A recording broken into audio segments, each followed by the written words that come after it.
So, go ahead and ask the question. You already know you're in trouble. Are the Cowboys pretenders or contenders in the NFC? No, first of all, it reads contenders or pretenders. Say it in the right order because that's the order. Yes, they're contenders. Try to lead me the wrong way. Contenders, be real. The talent is second to none in the entire NFL. Not even just in their division, not just in their conference. The entire NFL, second to none. Now, we have the talent, but can we mix this up in terms of our potion, in terms of what we're going to do and how we're going to call our plays and how we're going to work together? Are we going to make this chemistry work so we can maximize this talent, this potential? I heard him say it. Complementary football. What Tom Brady preaches, what Bill Belichick preaches, what Bruce Arians had to learn last year after the bye week when Tom Brady pulled him to the side to say, hey, bro, complementary football. I understand we have the talent. We have the receivers, we have the running backs, we have the defense, but we're not playing together. The Cowboys have taken their lumps. That's what's important about this process. When you have the talent and you don't have the results and you took the lumps, now you weathered that storm.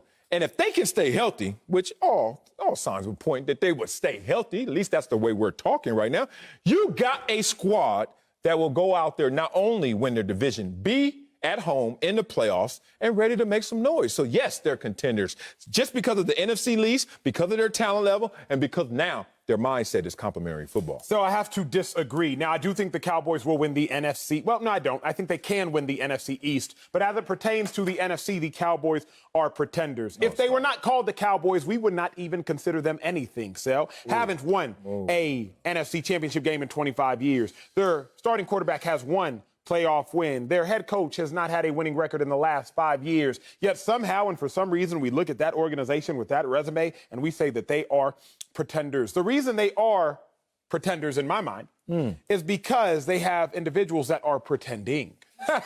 Mike McCarthy is still pretending to be a Super Bowl caliber head coach. He's forever a Super Bowl winning head coach. But that's not a pretend. He's still pretending to be a Super Bowl caliber head coach. You can be a Super Bowl winner but not be Super Bowl caliber. Don't get it twisted. Really? I thought once a doctor, always a doctor. Call me doctor. You can be an Olympic gold medalist but not be Olympic gold medal caliber. You know this. We've been watching track and field. I ain't asked for that example. Okay. Jerry Jones is still pretending to be a Super Bowl caliber general manager, a Super Bowl caliber owner. Love Jerry Jones as it pertains to being a businessman, but he's still pretending to be a Super Bowl caliber. Highest value franchise, most talented roster, but he pretending? I'm listening. That's talking about money. Hey, I'm talking about players. Talent and team do not equal the same complementary football. Exactly. I'm listening. Cowboys, sir. They're pretenders because, they won the division 3 times in 11 years. But let me break it down for you because you're a smart man and y'all are smart individuals. We know the Cowboys are in the worst division. So assuming they win that division, they will be a 4 seed. That means they have to start in the playoffs facing a 5 seed. Well, the 5 seed will be the best of the non-division winners, meaning you're either playing the Seahawks, the Rams, or the Niners. The Cowboys with Dak Prescott last year lost to the Rams. The Cowboys with Dak Prescott last year lost to the Seahawks. The Rams have gotten better.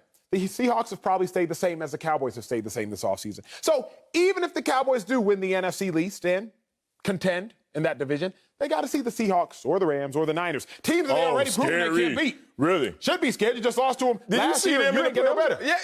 How do you know that? First of all, they did get better because Dak Prescott's healthy. They lost to him with Dak. I knew you were going to do that. Hold on. Dak is back. Everyone plays better with him. You keep discounting on a Hallmark card, Sal. Okay. Dak is back. You ready? Dak is back. You got ready one for playoff this? win. You ready? You say 3 in the last 11, right? Yes, sir. How many in the last 5? 2. Thank you. So That's let's still 40%. You're a 40% free throw shooter. That'll get you traded out of Philly. We ain't talking about free throws. We talking about winning your division when there's 4 other teams. So it should be a little lower than that, but it's not because they win the chunk of it. What's Dak's record in that division since you want to talk it? 19-6. Oh, is that good or bad? Fair. Is that 40%? Yeah, exactly. My point is this. This team is loaded for this moment. I don't understand.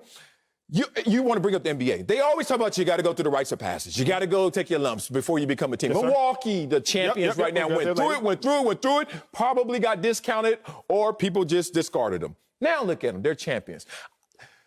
Same thing happened with the Dallas Cowboys. Why? Because the Tampa Bay Buccaneers and the Pittsburgh Steelers, all they did was have a change of quarterback, and all of a sudden, one team won 11 straight games, 12-4. The other team won the Super Bowl. All they did was say either quarterback stay healthy or quarterback come in. That's the Dallas Cowboys. You're getting your quarterback to come back in because he's healthy. It's Dak Prescott. He's won the division when healthy, as many times as he's not won the division, half and half, 2 or 4 years. All right. So the point is, why do you look at this team with all this talent that now has a Super Bowl head coach, and they finally went through the rigors as a team that's not ready for this moment? Because the Cowboys can't contend with the Buccaneers. We both know that. Chill. Can they? No. Thank you. But hold on. But the team that won the sorry division was only down 5 in the fourth quarter with a chance to win. Cowboys can't contend with They lost. Cowboys can't contend with the Bucs. I'm not convinced that the Cowboys can contend with the Rams.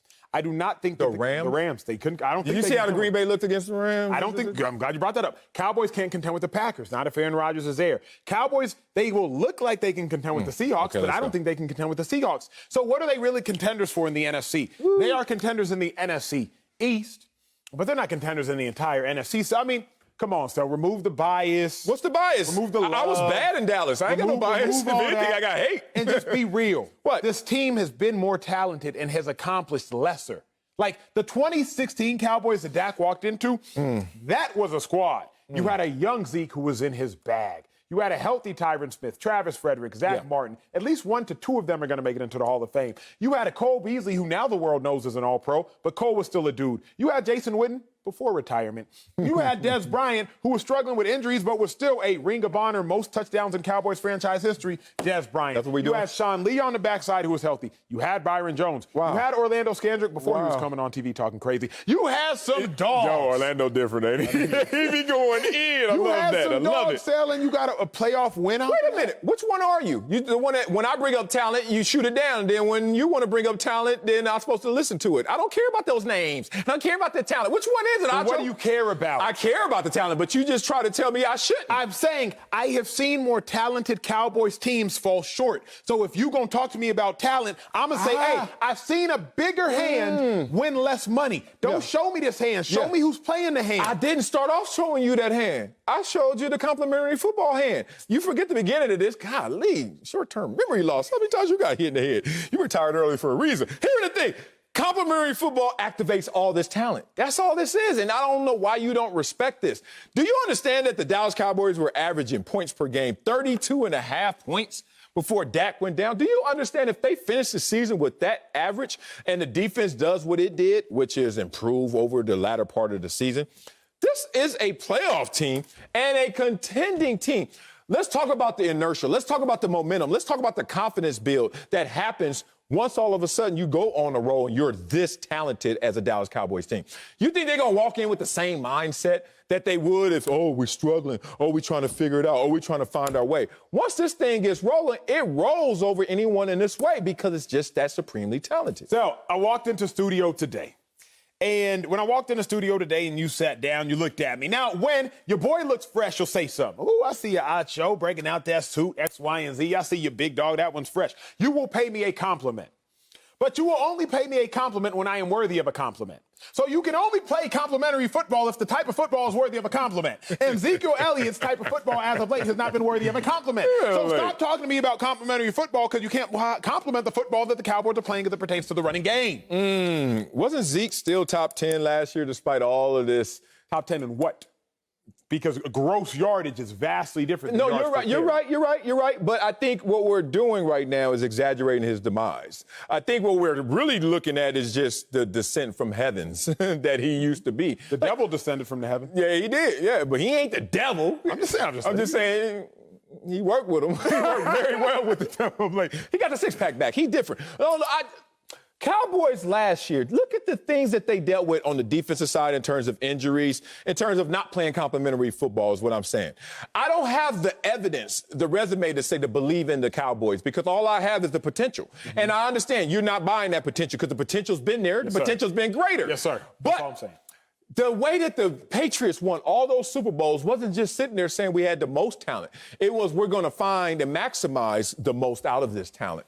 I think the Cowboys are in that mindset now, finally. They've been forced to get to this place. Ezekiel Elliott through his roller coaster, Dak because of injury, and McCarthy realizing his way is not working. You start to hear things that are successful, the recipes for success, complimentary football. We'll see because I hope I'm right because, damn, he's starting to wear me out on these Dallas Cowboys arguments until they start playing games.